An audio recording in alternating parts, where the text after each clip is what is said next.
David Vélez, de una vaca al hombre más rico de Colombia. David Vélez empezó con una vaca, luego llegó a Stanford y fundó Nubank. Tuvo otra mentalidad cuando casi nadie lo veía como futuro multimillonario. Hoy vas a ver cómo esa forma de pensar lo volvió el más rico de Colombia. Su infancia comenzó en Medellín, en una familia donde los negocios no eran una teoría, sino una parte de la vida diaria. Su padre tenía una fábrica de botones, sus tíos manejaban empresas y desde pequeño escuchaba hablar de producción, clientes, riesgos y cuentas. A los 4 años ya caminaba entre máquinas y botones, sin imaginar que ese ambiente le entrenaba la mirada. Pero Medellín también tenía otro ruido: violencia, conversaciones en voz baja y miedo. Una explosión cerca de un centro comercial que David acababa de visitar, el secuestro de un tío y el deterioro del entorno obligaron a su familia a salir hacia Costa Rica. Para un niño, irse era perder rutinas, amigos y seguridad. Desde entonces entendió algo clave: la estabilidad no se hereda, se construye. A los 12 años, cuando muchos niños gastan sus ahorros en ropa, juguetes o gustos rápidos, David eligió esperar. Con dinero que había reunido trabajando los fines de semana en la fábrica de su padre, le propuso comprarle una vaca de engorde. Era un niño poniendo sus primeros ahorros sobre la mesa y aceptando que el resultado tardaría años. En una finca de Costa Rica, entre olor a pasto, cuero y tierra caliente, empezó a visitar su inversión. La vaca comía, engordaba y crecía. No había pantalla, aplicación ni aplausos, había paciencia. Con el tiempo, esa primera vaca se convirtió en un pequeño rebaño. Mientras otros veían un animal, él descubría que el dinero no solo se guarda, también puede ponerse a trabajar. Esa espera le enseñó algo más difícil que ahorrar: soportar procesos lentos. El ganado no crece al ritmo de la ansiedad. Había que revisar, confiar y volver. A los 18 años, antes de irse a Stanford, vendió sus 6 vacas por $600.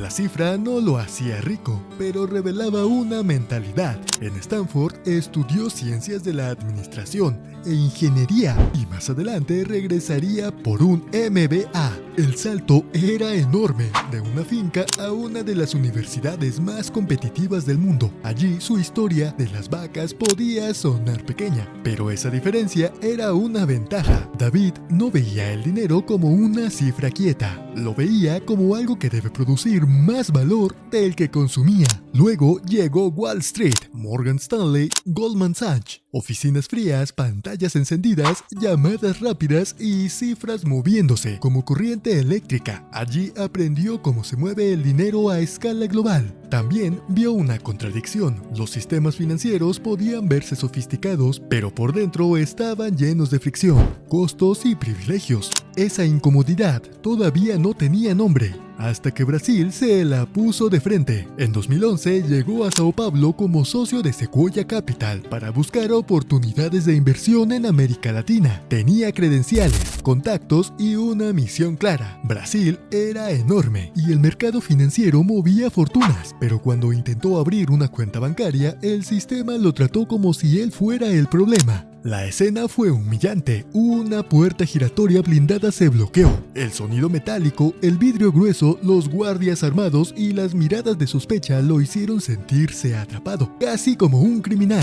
Y eso que llegaba con educación de élite, respaldo de un fondo poderoso y experiencia financiera. Si a él le pasaba eso, ¿qué podía esperar una persona común?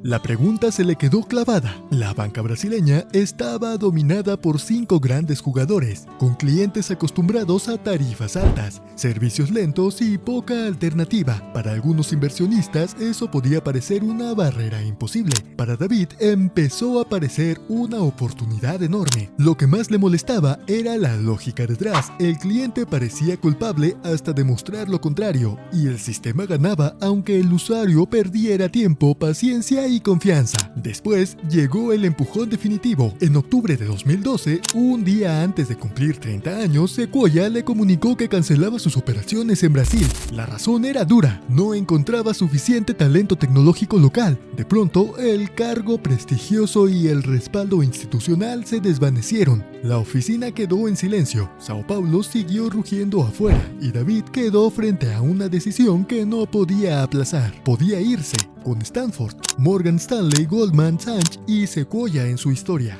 habría encontrado otra silla cómoda en el mundo corporativo. Podía contar lo de Brasil como una mala experiencia y volver al camino seguro. O podía quedarse donde otros veían escasez, para construir una empresa contra bancos gigantes, regulaciones difíciles y clientes que quizá no confiarían en un banco sin sucursales. Lo difícil no era notar que el sistema estaba roto. Lo difícil era apostarle su nombre a una solución que todavía no existía. Fundar un banco digital en Brasil en 2013 no sonaba obvio, sonaba arriesgado, casi ingenuo, pero David ya había aprendido a mirar activos donde otros veían cosas comunes. Una vaca podía convertirse en futuro, una mala experiencia bancaria podía convertirse en empresa. Así decidió quedarse. Buscó a Cristina Junqueira, que conocía la banca brasileña desde adentro, y a Edward Weibel, capaz de construir una arquitectura tecnológica en la nube cuando esa idea todavía sonaba extraña para un banco.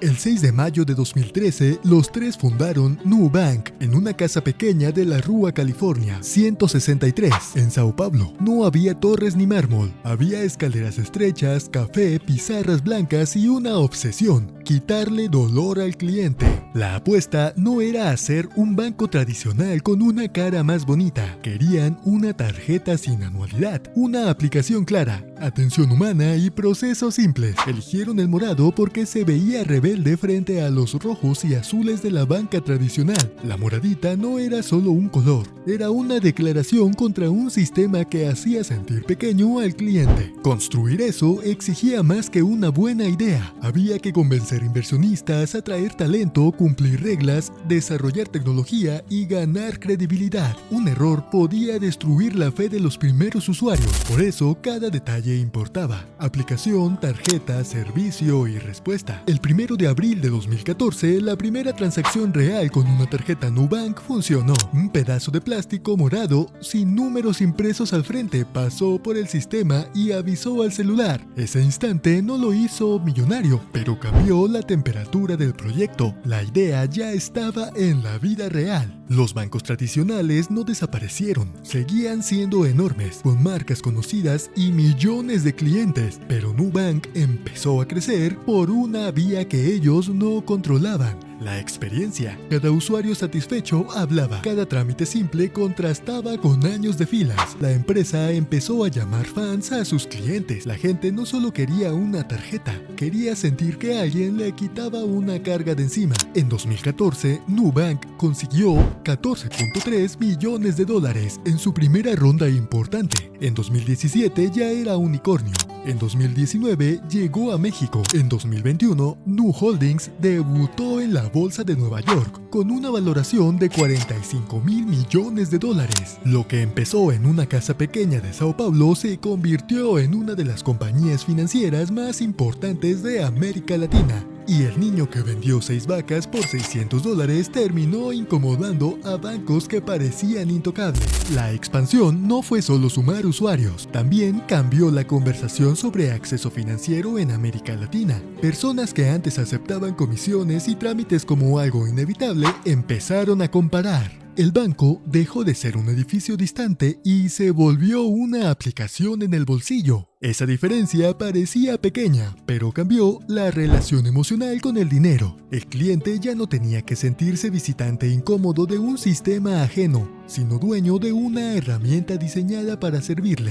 Para 2024, Nubank ya superaba los 100 millones de clientes y hacia 2026 el ecosistema atendía a más de 122 millones de personas en 3 países. David Vélez se consolidó como el hombre más rico de Colombia, con una fortuna estimada en unos 14.5 mil millones de dólares. Pero lo más llamativo de su vida millonaria no es una colección de excesos. Su perfil público es discreto. Ha dicho que la riqueza tiene un límite de felicidad y mantiene hábitos de foco, como no permitir celulares en la mesa durante cenas familiares o reuniones importantes. Su fortuna revela una paradoja. El hombre que construyó una compañía de decenas de miles de millones parece más interesado en el sistema que en el brillo personal. La riqueza llegó como consecuencia de resolver una fricción enorme, no como punto de partida. Por eso su caso no funciona como fantasía de lujo, sino como una lección de estrategia. Atacar un dolor repetido por millones puede valer más que perseguir una moda pasajera. Junto a su esposa Mariel Reyes firmó el Giving Pledge, comprometiéndose a donar la mayoría de su fortuna.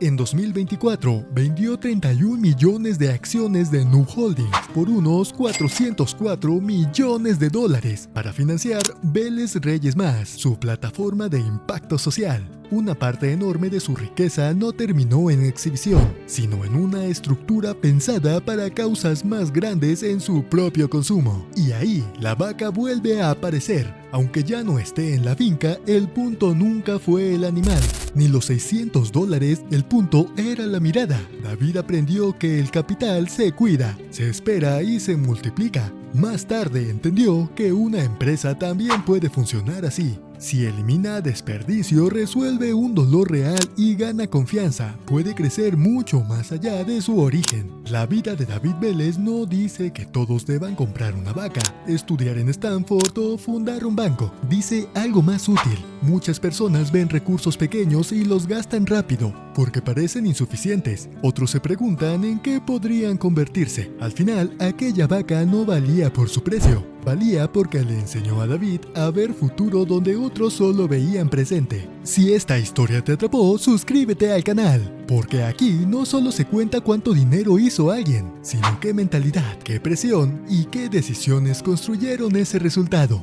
Y la pregunta es esta: si David Vélez hubiera elegido la seguridad de volver al mundo corporativo, Nubank habría existido o América Latina habría seguido pagando por un sistema que nadie se atrevía a desafiar.